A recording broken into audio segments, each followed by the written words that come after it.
is it?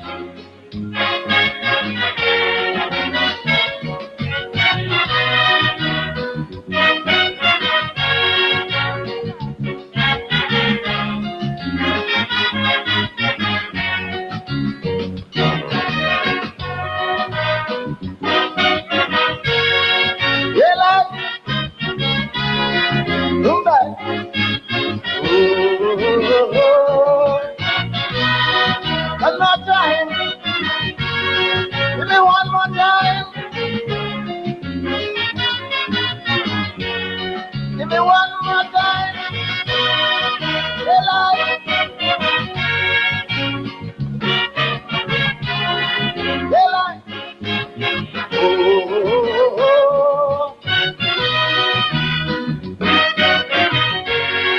Daylight.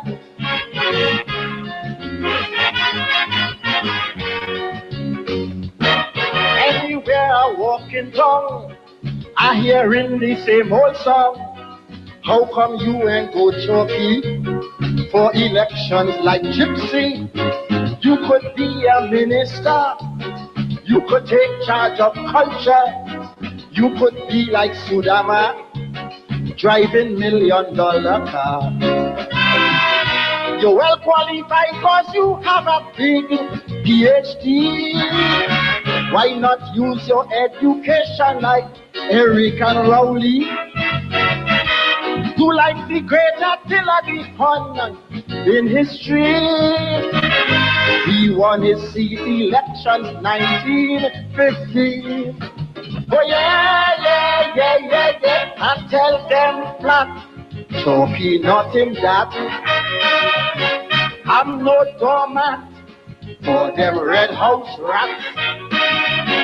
I'm not siding with Handel nor Manning. I'm not for MJC.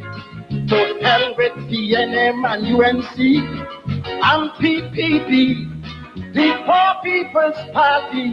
This them I represent, and the Kaiso tell this the parliament. Daylight, come back. Daylight, oh,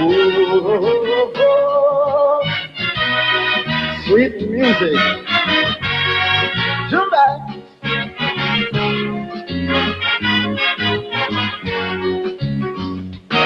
I just tell all my critics, Red House politicians sick, deceitful to each other, and all of them concussor. But the Kaiso tent, my friend, engage his time-honored men, like the illustrious Kitchener, Stalin the superstar. Some like the mighty Shadows deal with poverty. Pink Panther and aloes are the tobaccos of society. Some like the lion-hearted Coco sing out fearlessly. Others like the Lamo stand for truth and honesty. Oh yeah. Car, house and loot, I don't give a hoot. I prefer truth and may not repute. I don't favor pistol or iguana. I'm for fairness and justice. Going up for elections can't give me this. I'm for people, black, white, yellow, purple. Race I don't compliment, and the kind so tend this may parliament. Remember, yeah, oh, yeah, Jumba.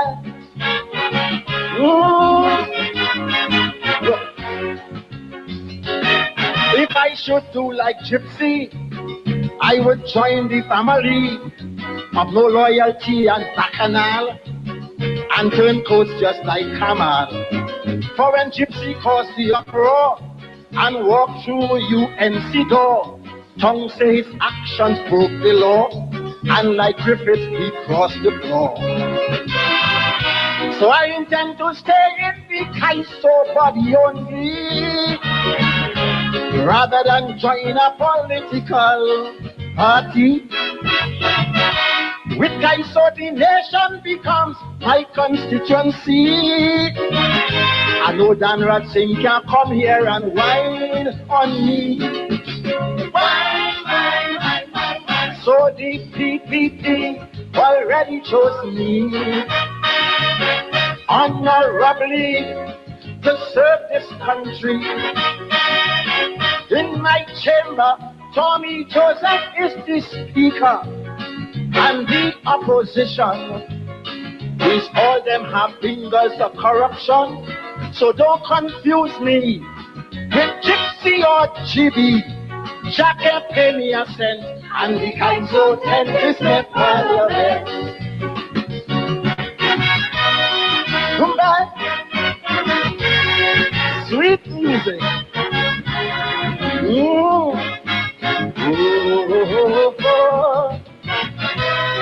Rumba,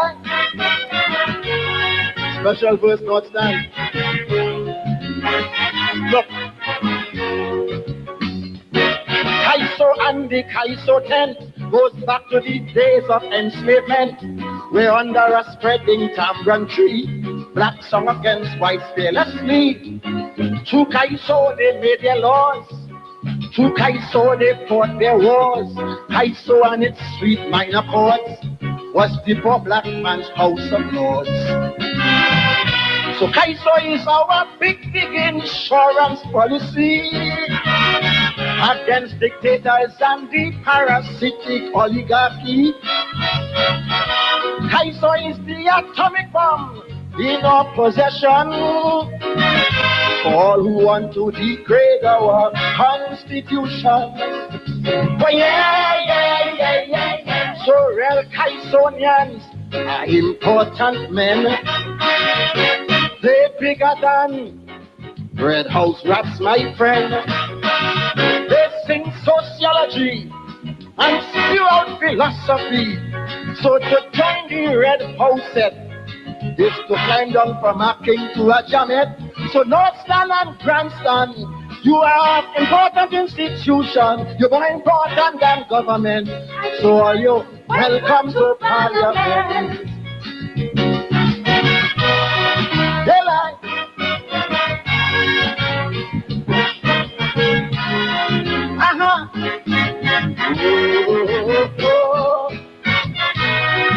sweet music.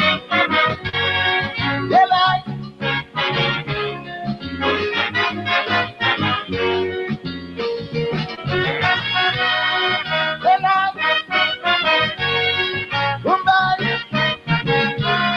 the greatest of them all. Great parliamentarians. The nation's parliamentarians.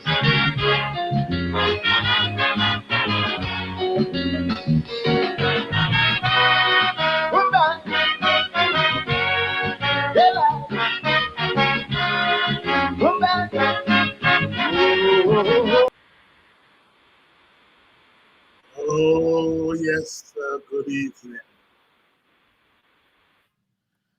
Dr. Hollis Liverpool, the mighty chalk dust, at his best there. The 10th is it, arguing that the Calypsonians are the real politicians. Real politicians. And there are lots of Calypsos on that topic. Lord Valentino has one that's called Kaisonians are the true opposition. David Rudder says, music to make a woman body turn into jelly and to make a politician cringe. Gypsy said, is I who cause you to win election, and is I who can bring your government down. Good evening to all of you and welcome to Politics 101, starting off there. And you all are going to understand why I play that. quite apart from the fact that the Calypsonian is arguing that the real true opposition are the artists, the creative people in our midst. Um, I also play that because I think there's some people in our society, in all societies, who are not prepared to join one side or the other. You hear Chalky said there, I'm not on the UNC side, I'm not on the PNM side, I am for the people. And there's a way in which our Caribbean society has not come to grips with that type of person yet. That person who is not for one party or the other party. And what we often do is that we push such persons into corners. You know, if they criticize one party, you say they belong to the other party and so on. The society is so politically tribalized along party lines that it cannot come to grips with that person that Chuck Duss is talking about there. That person who stands there and speaks to the society without fear, that person who doesn't want a car from the government, that person who don't want a favor from the government. Our society in the Caribbean, in Guyana, we have not come to grips with that person yet. And I have to say that we have thrown up one or two of those persons over the last couple of years.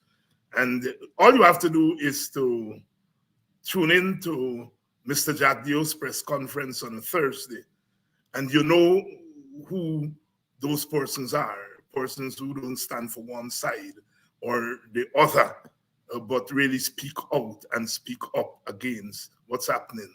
And of course, our guest tonight is one such person, GHK Lall, and he has been taking a lot of licking, mainly from the PPP side, because they have the power. And they feel that such a person is more a threat to them. You know, some of us are predictable. We are opposition people. And they can always point to us and know where we're coming from. You know? Chuck Duss in another Calypso said the real Calypsonian is a singer who say what you want to say without saying what you want to say. Some people say, you know, you must tell GHK Lall, he must write more easy for ordinary people to understand. You know, I used to hear that about my elder UC Choir, and every now and again I still hear it. Choir speaks in parables, you know, they say.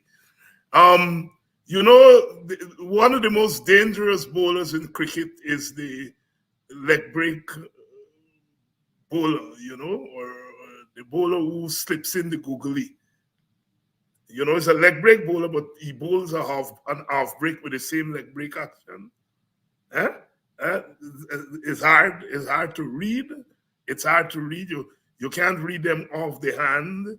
You try to read them off the pitch. And sometimes by the time the ball pitches too quick for you to read them. Good evening. Please, you all share the link. Politics 101 is on tonight with GHK Lall. The 10th is it. The 10th is it. Good evening to all of you. I notice my country people are there. You all Buxtonians everywhere, but it's good. You know, if we don't have, if on a given night, everybody has decided that they ain't worrying with me, we know that you all Buxtonians gonna be there because you all not gonna allow me to sit down here by myself. Good evening, Lynette. Good evening, Orin. Good evening to my brother from Texas, Aubrey. Good evening to my brother from Toronto, brother Colin. All of you, and all of you who are honorary Buxtonians, who have been adopted into the Buxtonian family. Welcome to Politics 101. Please share the link. Please share the link. Tonight we're going to be talking. About that meeting, or let me put it this way. We are going to use that meeting between opposition leader Aubrey Norton and the president, who's the titular leader of the PPP, that they met on the issue of Venezuela and the border issue. And they met without preconditions. There was no shaking of hand before they meet. They met, and many people had views about that meeting.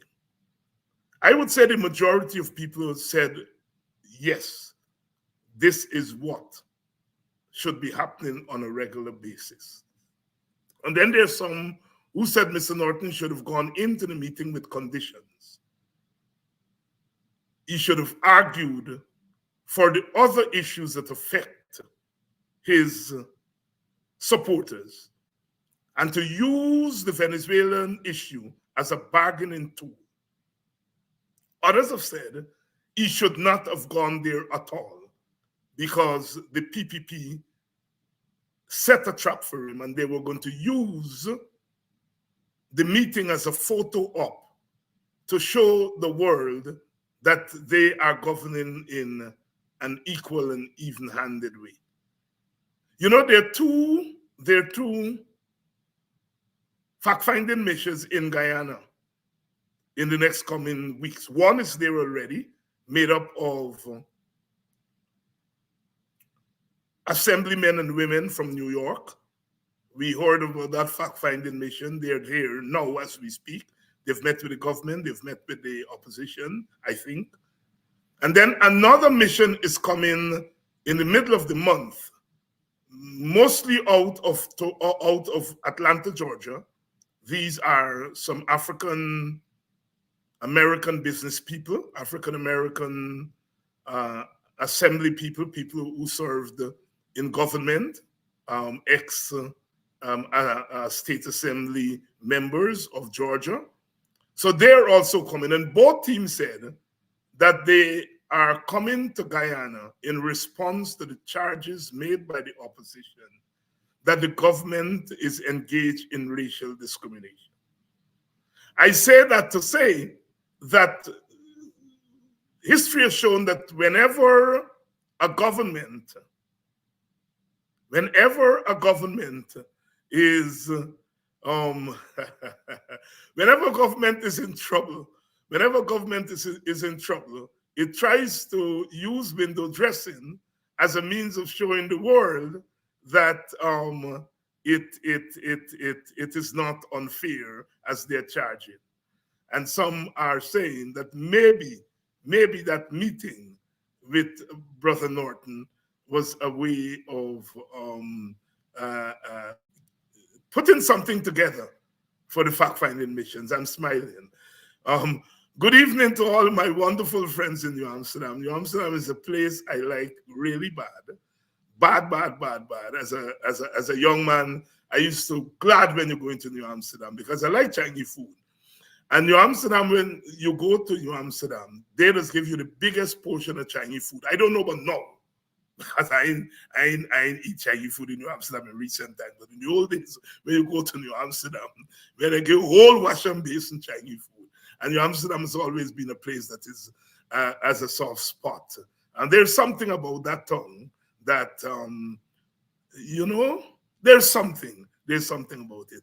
Good evening, Sister Alexis. Good evening, Sister Alexis, from New Amsterdam.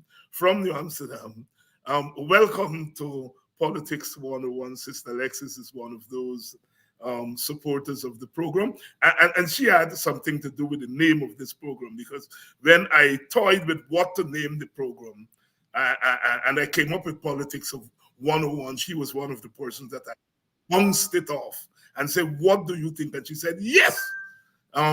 Usually not a person that is very expressive, but she gave her blessing. So she has a patent, if you will, or patent, partly on it.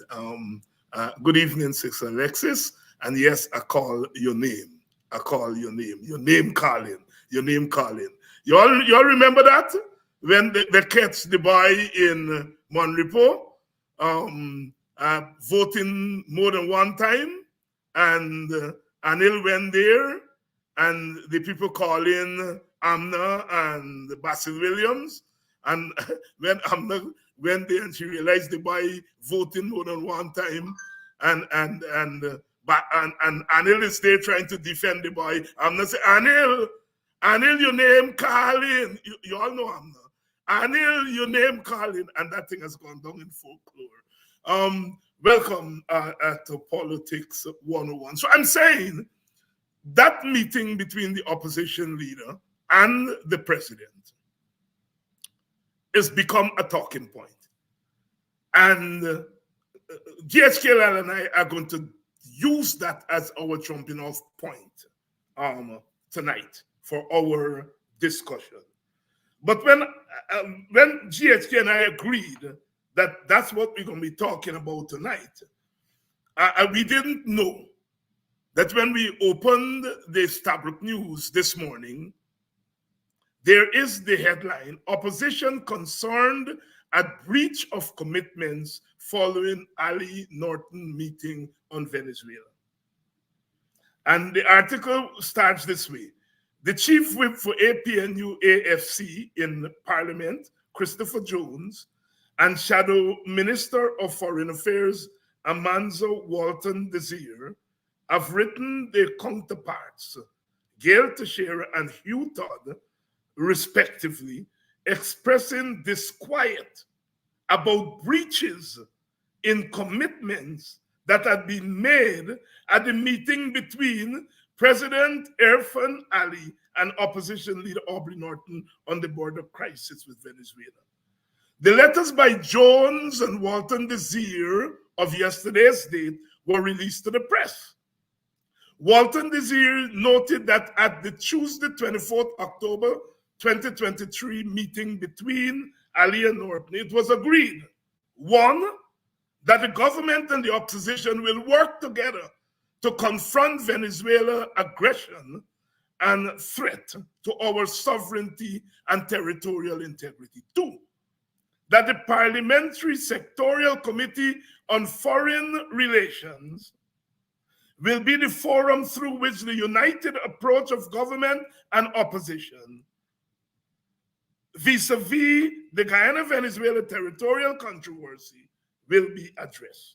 Three, that the government has comprehensive statistics on the number of Venezuelan migrants / refugees and their locations across Guyana, and that Minister Todd will provide the Parliamentary Sectorial Committee on Foreign Relations with the said data at the committee meeting, which was scheduled as we say in Guyana, and did meet on the following day, Wednesday, 25th October. And four, that a motion will be prepared by the committee for the consideration of the National Assembly, which will form the basis of a joint parliamentary resolution on the Guyana-Venezuela territorial controversy. At the committee meeting, Walton Desir said that Todd indicated that because of several activities and factors, including the absence of both the Speaker and the Clerk of the National Assembly from the jurisdiction, he could not foresee the meeting happening for another 2 weeks before the second week in November. Consequently, it was agreed that the opposition and government chief whips would coordinate and set an agreed date for the proposed extraordinary sitting of the Assembly. Walton Desir said it was also agreed that the draft text of a motion prepared by the opposition and shared with the committee will be reviewed and amended as necessary, and that the final output would be the motion debated at the extraordinary sitting of the National Assembly, which will form the basis of a joint resolution. However, contrary to these agreements, the requested statistics were not provided at the committee meeting. Consequently, the information to inform the debate was not made available to the opposition. Additionally, a second draft of the text of the proposed motion from the parliamentary opposition has since been shared with the government for its consideration. To date, we have received no feedback. Consequently, there is no motion that has been agreed to as was discussed and agreed to in the meeting between the president and the opposition leader.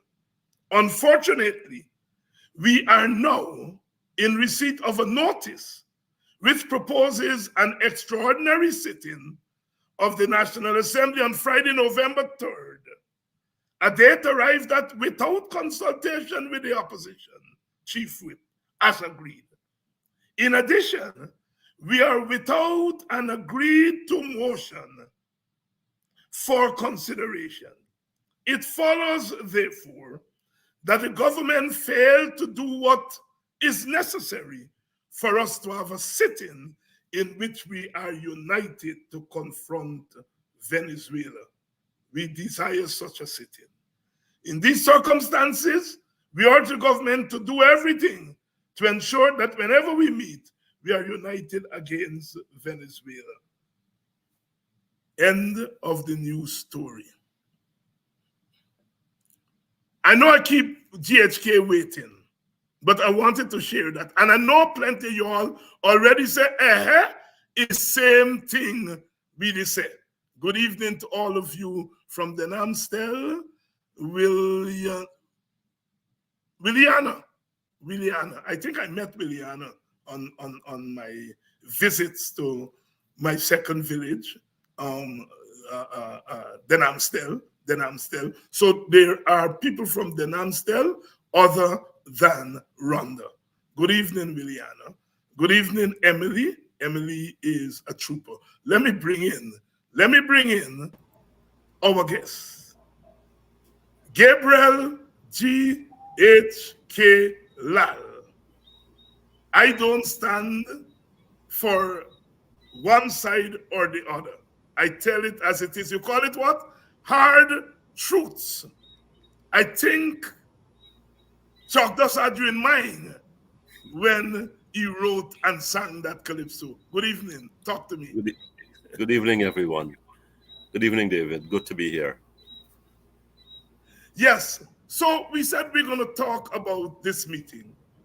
And I know you have written positively about the possibilities for our country when the president and the opposition leader met. And for you, you think that this should be a permanent condition. But here we have this news story in the Stabrook News today, which I'm sure that you have read. First of all, give us your initial reaction when the two sides met. Well, I thought it was a very good thing. We haven't seen that for the longest while. We haven't seen that for over 3 years. And we have had criticisms of why it should have been and why it is not happening. I think the criticisms are justified. It was good, therefore, to see the opposition leader and the president in the same room around the same table. Regrettably, it took a crisis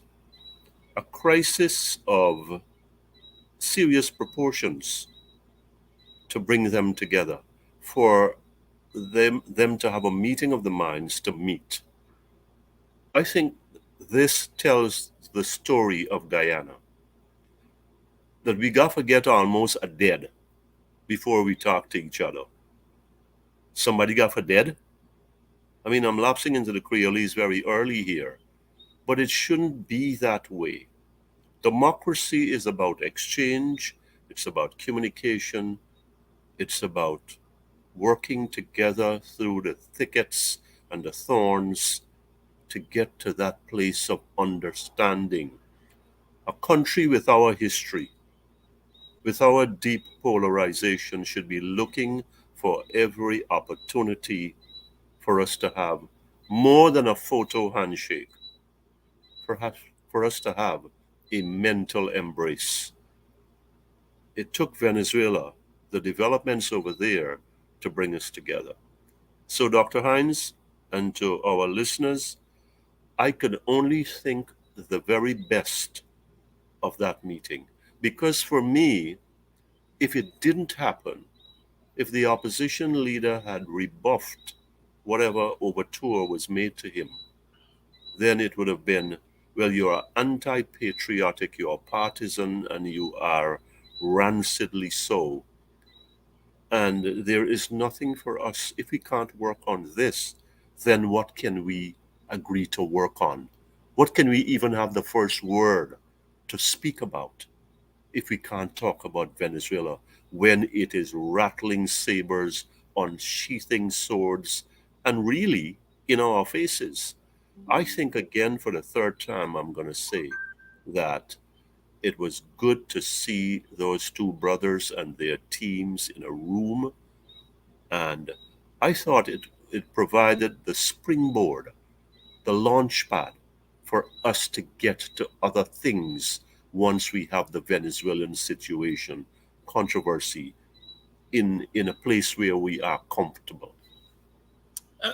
Gabriel, yes, and I myself, I am on record on this program as saying that I welcomed, and I said that I know of something called political fatigue, of people in the society, including supporters of both sides. They will be out there supporting both sides, but there is fatigue, and whenever the leaderships meet like that, it gives the people a break, a little breathing space. We are, after all, human beings. We are a society of human beings. And it gives us a breathing space to be normal human beings, in a different way. It's normal to oppose each other, but it's also normal to see us, our representatives, meeting in an amicable way. And so I join you in my initial response. But were you understanding of those who were apprehensive, especially those on the opposition side, who have gone through 3 years of what they call disrespect of their leader and their leaders by the opposition, the president putting conditions to meet formally and informally with the leader of the opposition, that Ipadaji has begged the government several times to meet, it never met. Were you understanding, as I was, of those who held the view that Norton should have played hardline, with that meeting? Well, how can I not be? Look, as a reasonable man, how can I not be after 3 years of vilification and demonization and disrespect and put downs? And so people feel that the opposition is being used. It's being used. After all the abuse, you are using me now because you got your back against the wall, because you're there in a hole, because you're there bad. So you know me. You know me now. And I will cut past the cosmetics of putting on an appearance for the rest of the world and look how the government is doing well. Let's cut through that. At the risk of being used, I think, and I will stand by this, and I'm sure that you will, we may not agree with many other things, that the opposition leader and the opposition as a whole, with Mr. Ramjatan there, did the right thing. They did the only thing. So it's on record now as, look, we made a good faith effort. We give it our all. We extended our hand also in brotherhood and friendship at this time of national need. You cannot erase that. So, with due respect and with some degree of empathy to opposition supporters, say, Ma, you shouldn't do that. You shouldn't go there. You shouldn't let them banner use you. My position is you've got to take. We've been saying this here, David. You've got to take the high ground, and the high ground in this thing. This is patriotism is not an anachronism. I mean, here we go with the big words. Patriotism is not a dead letter. Patriotism is real. We got to live it. And I think Aubrey Norton and the opposition lived it. I think we got to give credit where it's due. The PPP lived it by saying, come, let me sit down in the same room. And I think at this point, we've got to discard the misgivings and the uncertainties. We've got to look for the better angels in our systems and say, good gonna come out of this. And I want to zero in on two words you use there, and that is use and good. And I remember Dr. Martin Luther King Jr. during the period of the waning days of the civil rights movement and the transitioning into the Black Power movement, that the Black Power leaders, Stokely Carmichael and others, the Young Turks, people who you've referenced on this program before, they couldn't get King to sign on to the slogan. And they sought many opportunities to at least get King on the same platform with them when they were using the slogan. And a couple of occasions they succeeded in doing that. And the press asked King about being used, and King said, well, he's been used many times in his career, and he did not mind being used again, but he stuck to his position. And so I make that point to say that sometimes political using is not such a bad thing. It can have positive consequences. And of course, you mentioned good, and here is my question to you: what good that meeting did for our country? What good that meeting did for our country?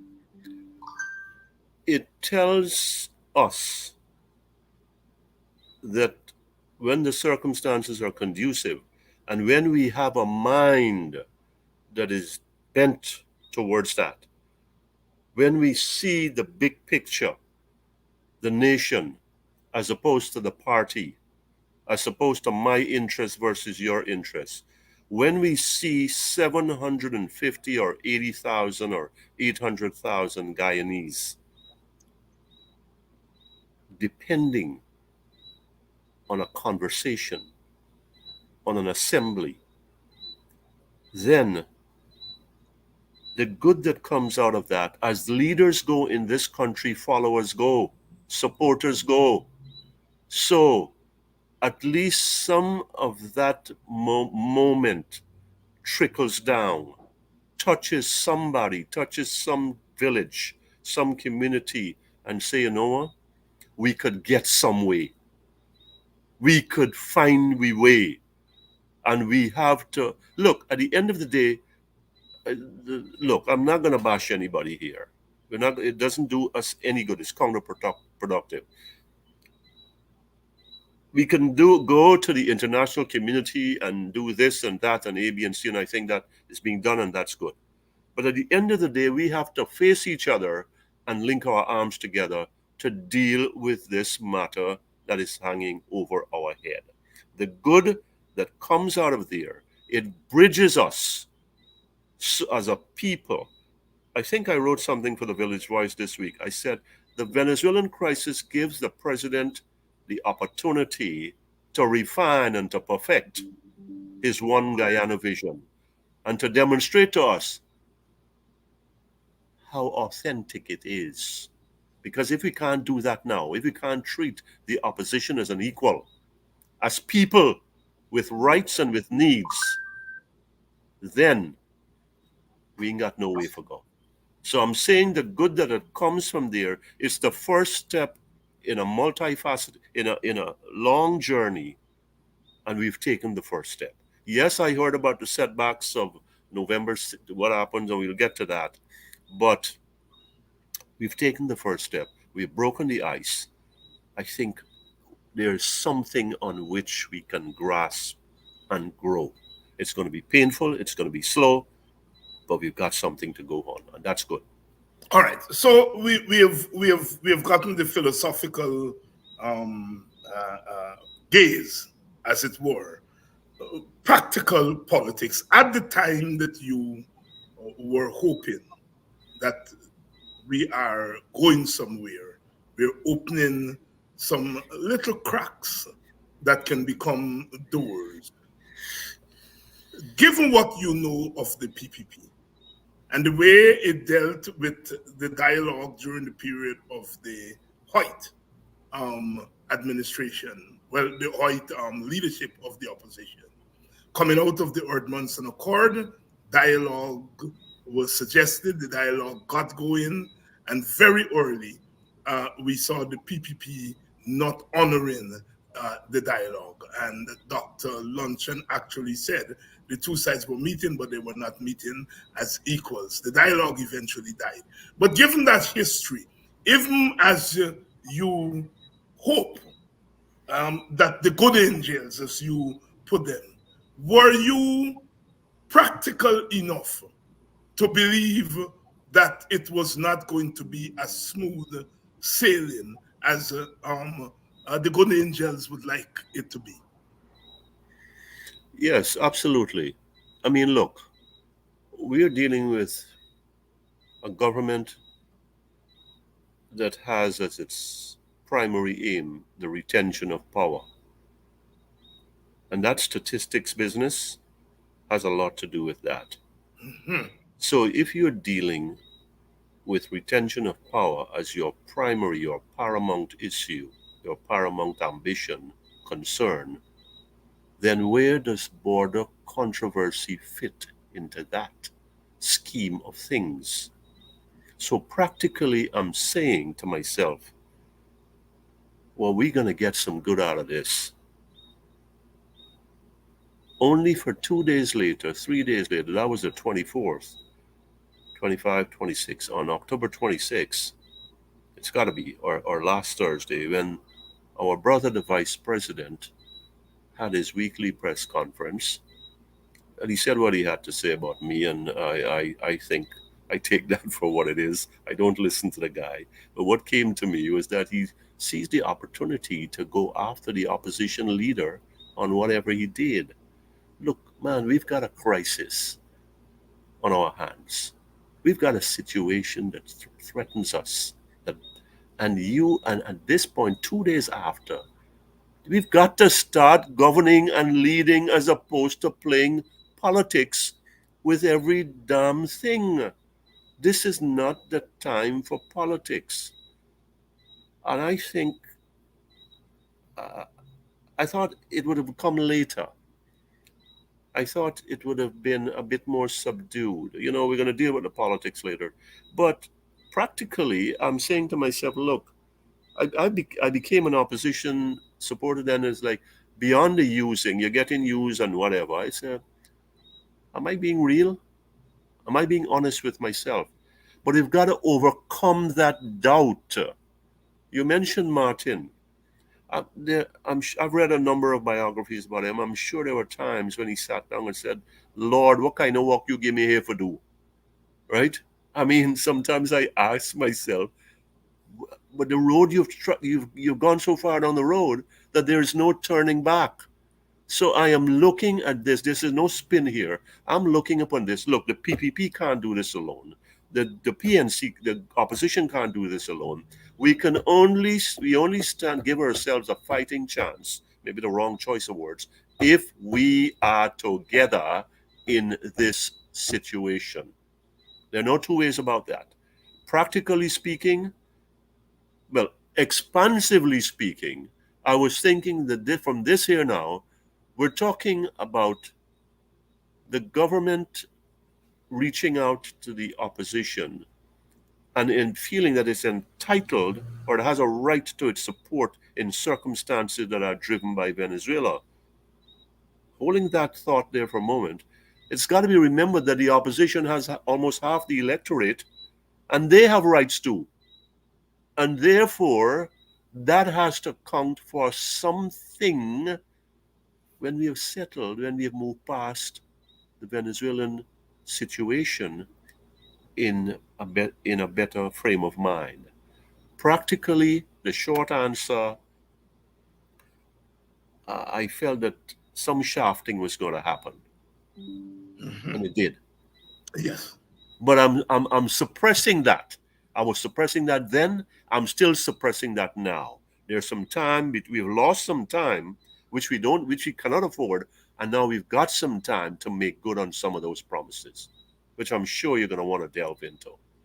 Yes.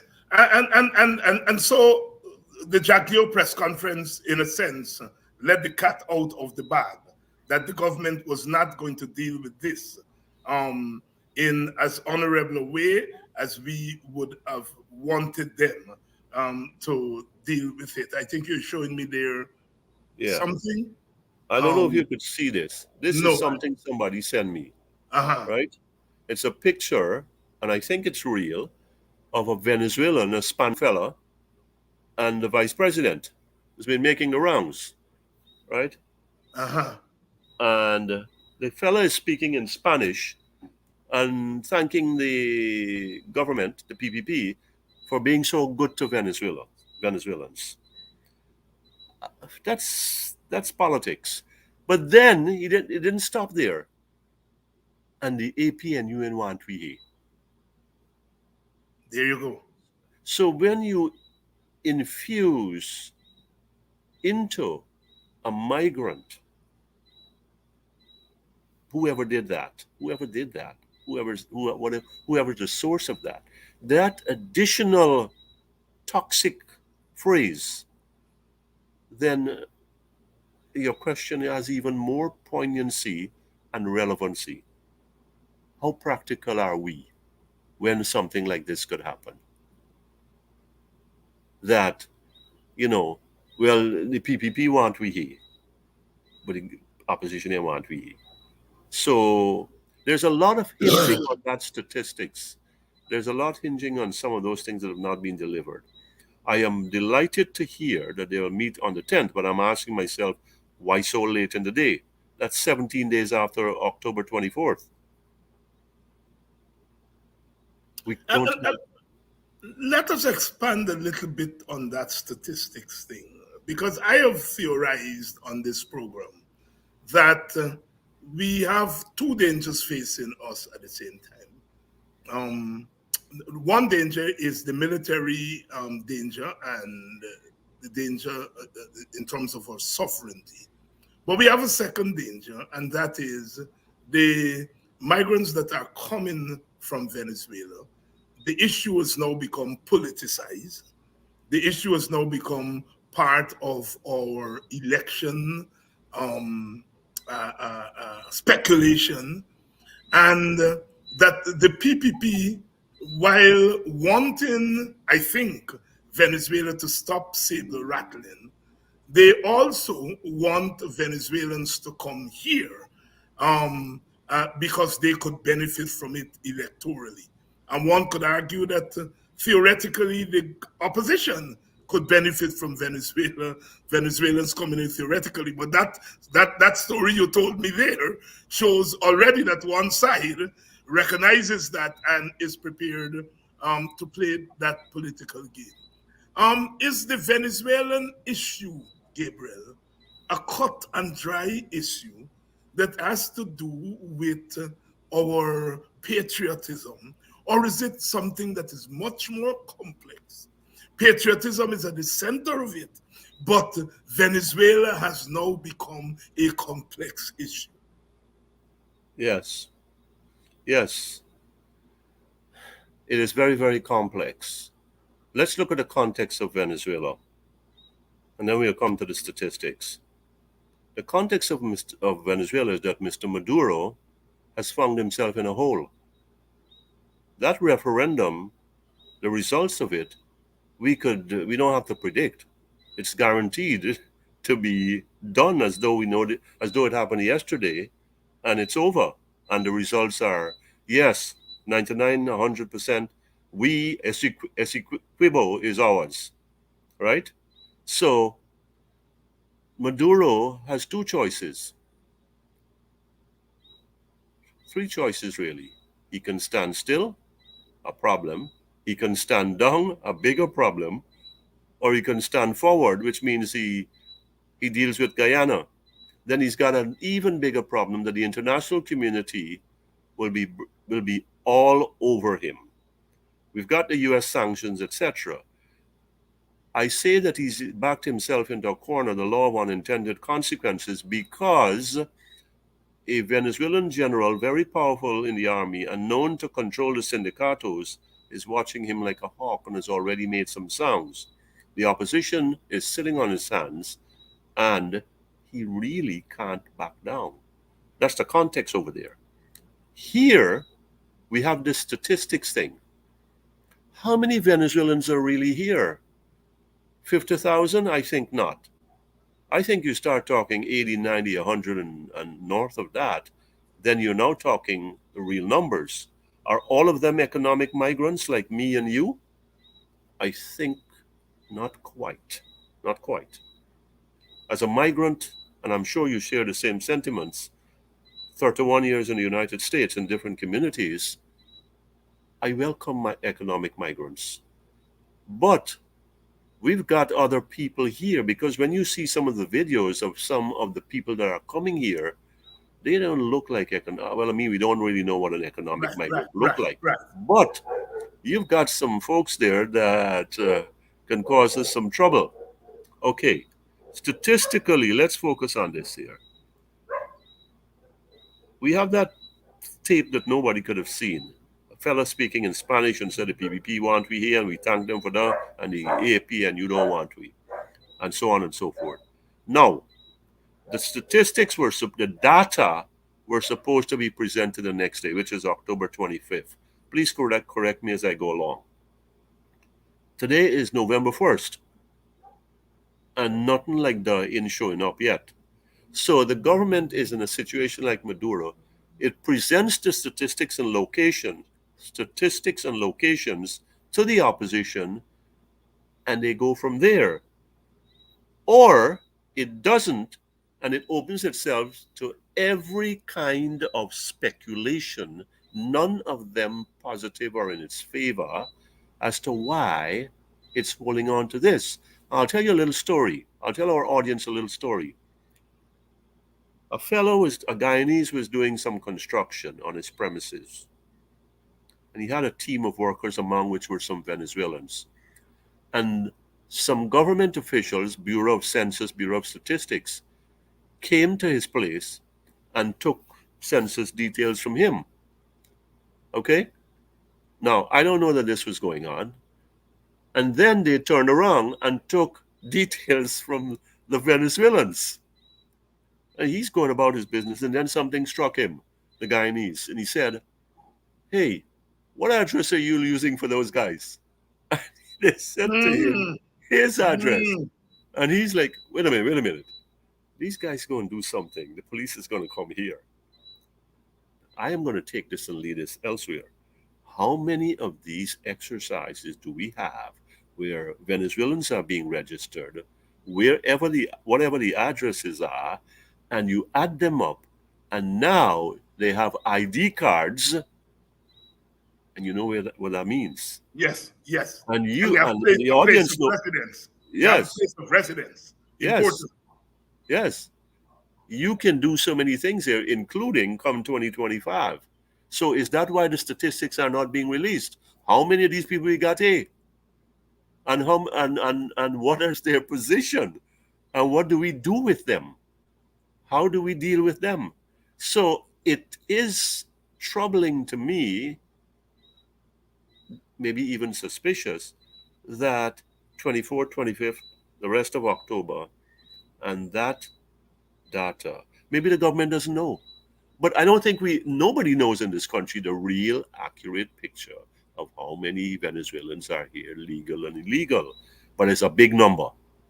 We could tell ourselves it's a big number. Where money there, where opportunity is, people, migrants flock, and they're right at the neighborhood, like Mexicans in the United States. You're in Arizona, so you know, okay? And the border states. All right, good. So That statistics part is a worrying thing to me. And here's another thing that I want to put before you and before our audience. This Venezuelan controversy is something that has to be treated with the highest level degree of urgency. Yet it seems to me that the government is sort of casual, complacent, comfortable. Maybe comfortable is the word. It seems to be like, all right, it's business as usual. Yes, the president has gone around and done what he's done, and so on and so forth. And I think that the Venezuelan really tore into him. That's the thing. And so, really, a lot hinges on this statistical data that suddenly is not being put on the table before the opposition. And you can read anything into that, and none of it is good. The fact that it's not being presented, and it's taking so long to present. It's taken so long to present. Good evening, Yvonne McPherson. I think I know that name.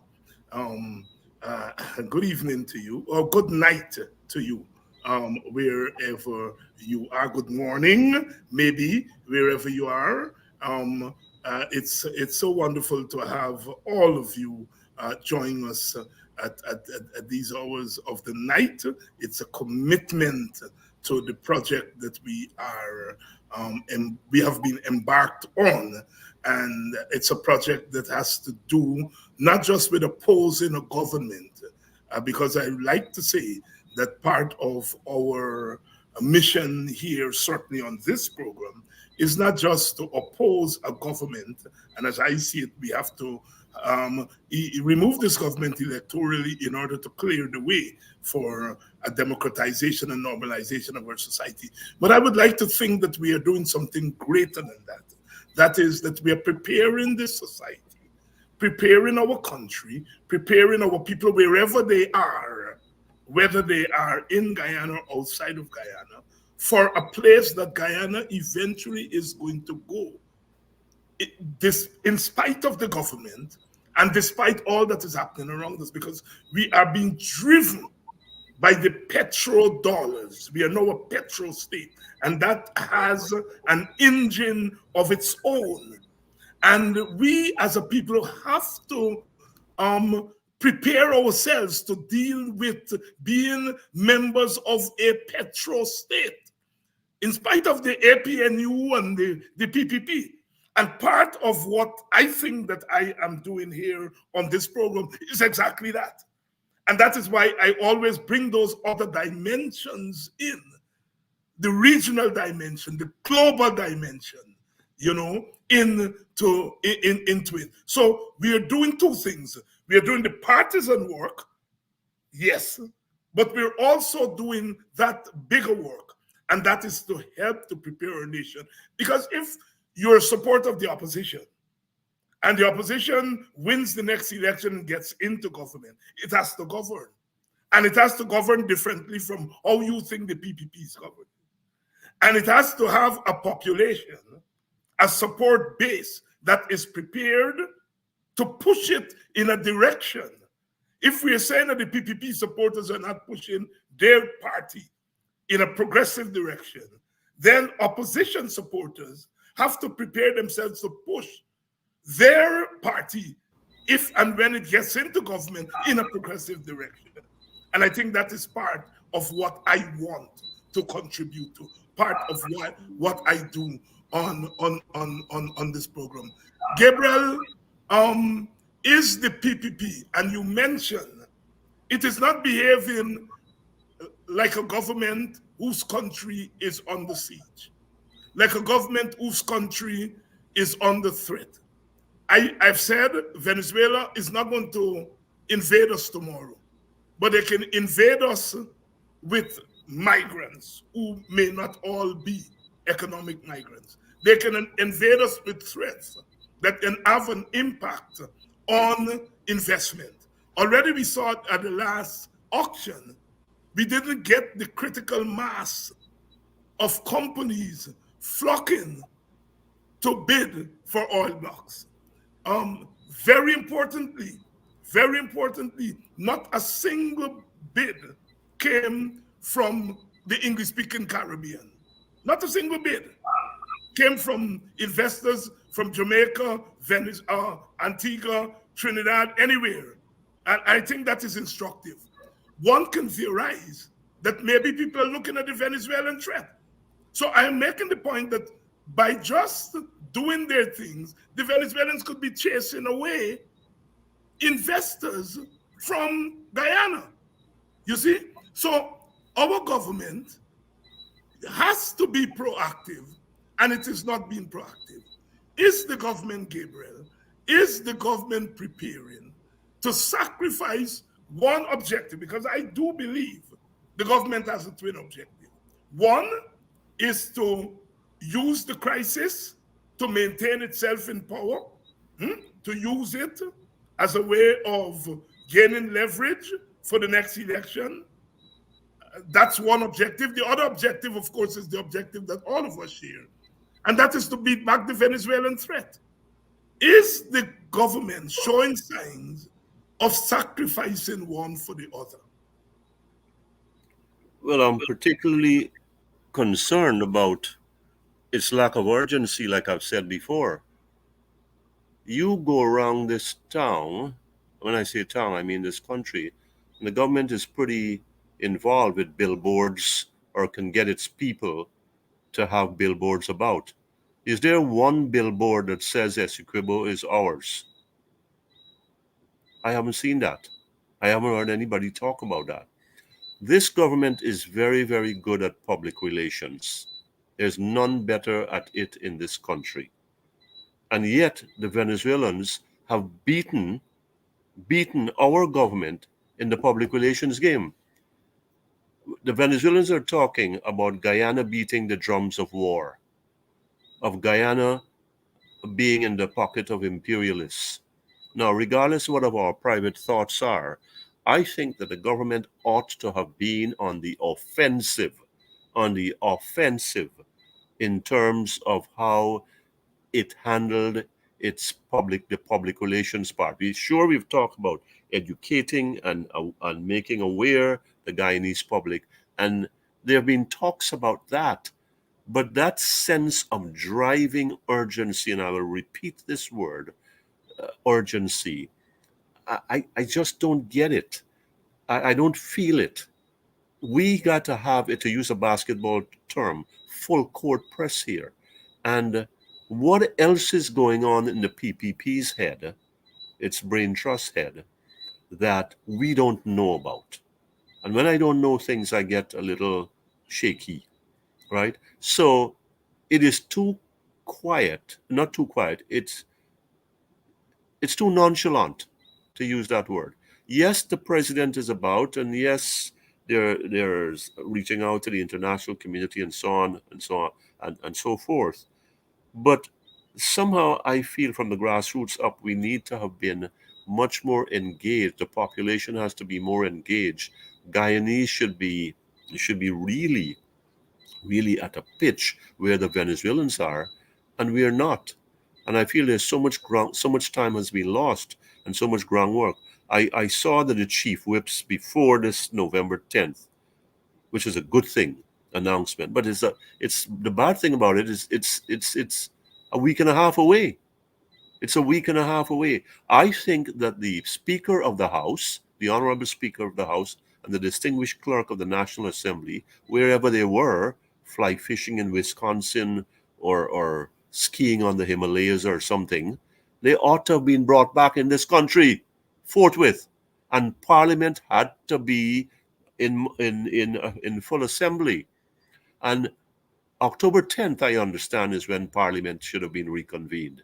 So we're talking November 10th, we're talking a month later, and this Venezuelan crisis has been going from strength to strength on their side of the border.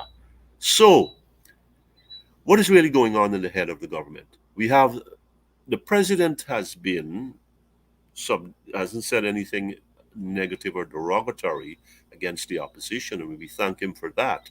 On the other hand, it's business as usual for the vice president. And I'm saying, What do we have here? We have to have all hands on deck and all minds in the same place. So, what is it that the vice president is working on that we don't know? Could be working on. Now, the Chinese have a huge footprint in Venezuela, and the Chinese are in Guyana, and the Chinese have their own relationship with the vice president. What does that mean? What does that mean in terms of this border controversy here? The statistics that we keep harping about. How many Venezuelans are here, and to what use have they been put? And what visions are in mind for them, and how far have those visions been are in place in terms of registering them and so on and so forth. Now, economic migrants, we're calling this migration. I think really what is happening here, we have been subject to an occupation on a very, very structured basis, on a very methodical basis, because the more people you have here, the more Venezuela can make up its claims about its people under threat, and it's got so many people here. Look, we could easily have, what's it, 100, that's about what? Call it, that's about 12% of our population from a hostile neighbor. From a hostile neighbor. I mean, these people are not all passive economic migrants saying we are going about our business and trying to feed our families. Most of them are, but if we got enough of them that are not thinking along those ways, that's a problem for us. And if those can be used to destabilize this country, we don't know at this point where the government can take this to its advantage. Where the government can take this disadvantage. Good evening to all of you. Good night to some of you. All of you. Jackie Beard, Michael, Rashley, Yvonne McPherson. I'm talking my memory back 50 years because I think my bright schoolmate middle name was Yvonne. You know, when I walk through my village and I hear people say Samuel, I say that gotta be somebody I got to school with primary school. Because Samuel, of course, is my middle name, and anybody call me by middle name, they went to school with me. Yvonne, if you are my schoolmate of 50 years, my bright schoolmate, good night to you, and it's always good to see you on and up so late. Gabriel, optimistic despite that letter there by Amanza Walton Desir. Optimistic? Well, if we don't have hope, then what do we have, my brother? If you you know, somebody, some churchman, I think a couple of years ago before COVID, I think it was some Anglican churchman actually say hopelessness is an evil. Yes. If you reduce a population to hopelessness, or if you take away hope from you and me, then what do we have left? So here's where I am. I got to look on this that we have got an opportunity to bring our people together. Our leadership has set that tone to some extent. I think the opposition has overextended itself, rightly so, and we've got to build on that. Despite the setbacks, despite the foot dragging, despite I hear the Honorable Minister of Parliamentary Affairs, the government chief whip, saying about at the earliest time and as early as soon as possible. I mean, this is not time to be writing letters. Get on the phone, get somebody a driver, and if you can't get a driver, catch a minibus and go and meet somebody and sit down and say, here we are, we have got this issue, we're gonna work for you and this gonna work for me, and let us get our people in. Then you're gonna tell me that the thing don't work, so, and this one there overseas. No. Venezuela didn't just drop on us. If we got any sense of self, of proportion, we got to know from the time we start digging for the oil out there, through Exxon and the rest of them chaps, that these people sit down and say, here, you know what, there's we oil carrying away there. There's we gold that digging up there. So therefore, as part of your routine contingency, this at the back of your head. This is where going back to this thing about urgency. So when you can tell me now about well, we're gonna write this letter and we have not no. We got to be galloping, we've got to be galvanized to that point where we're like, we want to get to the next date where we're in the same thing. Look, I'm gonna make a suggestion here. I don't know how well it's gonna go across, it doesn't matter to me. The president should have addressed the nation, and you're going to identify with this. Like when the US presidents do a State of the Union, the Speaker of the House is there, that's not a hard one, and the Leader of the Opposition is there in that same frame. Come on, you want to get across and emphasize to the Guyanese people that at this moment, for this purpose, with these circumstances, this is where we are. This is where we are. The foreign minister and the shadow opposition foreign minister should be having joint presentations. We are in this together and we are dealing with this from one head. I'm seeing that, and I'm asking myself, and the government has to drive that bus. The government, let us not quibble here. The government has to drive that bus, and it isn't even there in the driver's seat yet.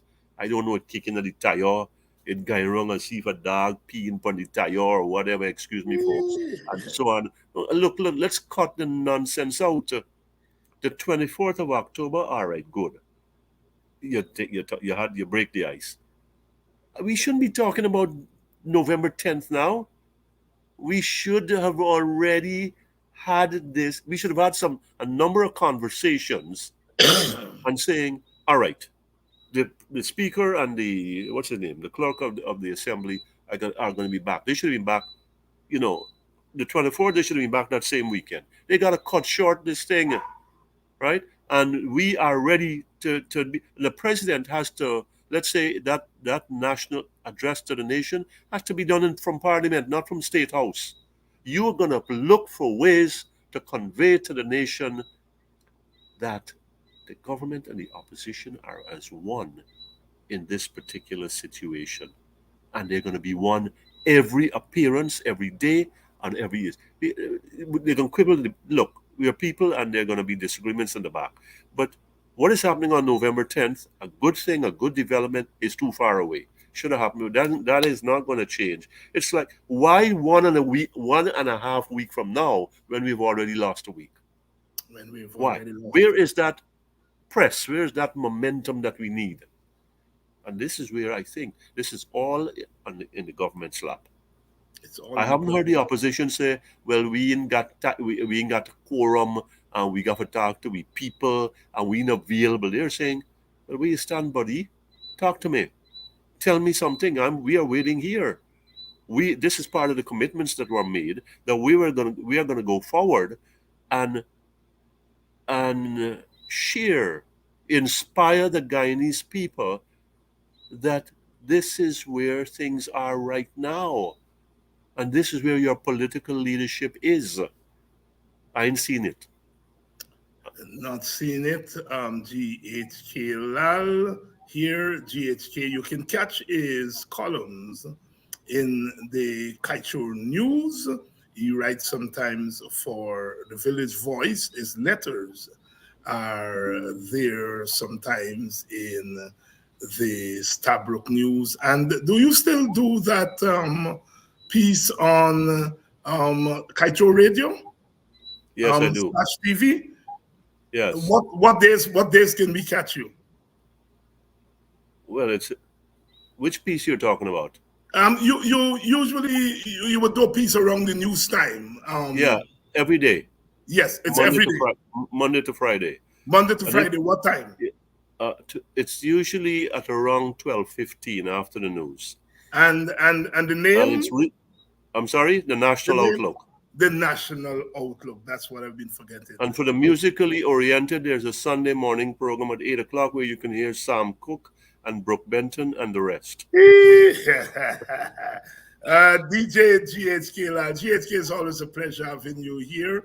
I Thank wish we you. could have you more often, but you wear so many hats these days. It's a pleasure having you certainly at least once per month to bring your perspective to bear on our program. Thank you very much. Thank you. And to those of you here this evening, thank you all for staying with the program. Tomorrow night, I'm going to have Vincent Alexander. We're going to continue the discussion on the Venezuela issue and other issues as they relate to our country. As usual, I can say how thankful I am to you, the audience. There's no show without an audience. There is no class without students. The teacher can stand there, the teachers can stand there, and if there are no students, there is no class. There is no country without citizens. And we want our citizens to be informed citizens, to be mobilized citizens, to be conscious citizens. At the end of the day, our country will benefit. Thank you all so much. And the watchword is always love. Plenty, plenty, plenty love. I see you all tomorrow. Vincent Alexander is going to be here with me. Good night.